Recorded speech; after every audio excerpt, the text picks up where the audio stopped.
ఉత్తరాది రాష్ట్రాల్లో భారీ వర్షాలు కురుస్తున్నాయి. హిమాచల్ ప్రదేశ్, ఉత్తరప్రదేశ్, రాజస్థాన్, బీహార్, ఢిల్లీ, ఉత్తరాఖండ్, జార్ఖండ్ రాష్ట్రాల్లో కుండపోతగా వర్షాలు కురుస్తున్నాయి. ఉత్తరాదిన వరదలు పోటెత్తాయి. ఇక భారీ వర్షాలకు యమునా నది ప్రమాదకర స్థాయిలో ప్రవహించింది. ఢిల్లీని వణికించిన యమునా నది కాస్త శాంతించింది. ఇక దీనిపై మరింత సమాచారాన్ని మా ప్రతినిధి రాజ్ యమునా నది ఒడ్డు నుంచి అందిస్తారు. ఢిల్లీలో కనీ విని ఎరగనటువంటి వరదలతో యమునా నది ఈడ్చుకోబడింది. మనం ప్రస్తుతం యమునా నది ప్రవహించే ఈ బ్రిడ్జ్ వద్ద ఉన్నాము. ఇక్కడే గత కొద్ది కాలంగా ఇప్పుడు లేనంత వరదలతో విభత్సాన్ని సృష్టించింది యమునా నది. ఢిల్లీ వాసులను ఆందోళనకు గురి చేసింది.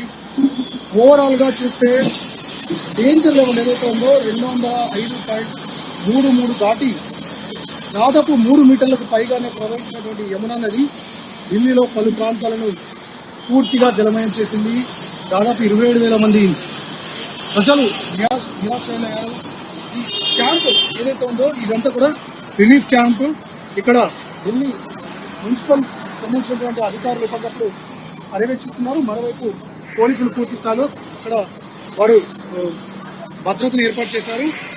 ఇక్కడి ప్రజల్ని ఎవరైతే ఈ బస్తీలకు ముఖ్యంగా ఇక్కడికి వచ్చినటువంటి ప్రజలు ఎవరుతున్నారో వీరంతా కూడా ఢిల్లీకి చెందినటువంటి బస్తీలకు చెందినటువంటి ప్రజలు. యమునా తీరం ఏదైతే ఉందో ఈ తీర ప్రాంతంలో నివాసం ఏర్పరచుకున్నటువంటి ప్రజలు వీరంతా కూడా ఇక్కడ ఆశ్రయం పొందాల్సి వస్తుంది. ఇదే స్థాయిలో వాటర్ వచ్చినట్లయితే తిరిగి కూడా కొన్ని సమస్య ఎదురయ్యే ప్రమాదం. మరోవైపు రోగాలు ప్రబలే అవకాశం ఉండడంతో ఇక్కడ మెడికల్ క్యాంపులు కూడా ఏర్పాటు చేశారు. ఓవరాల్గా అయితే పరిస్థితి ఎప్పటికప్పుడు అభివృద్ధి చేస్తున్నారు. Phaniraj for Amar news.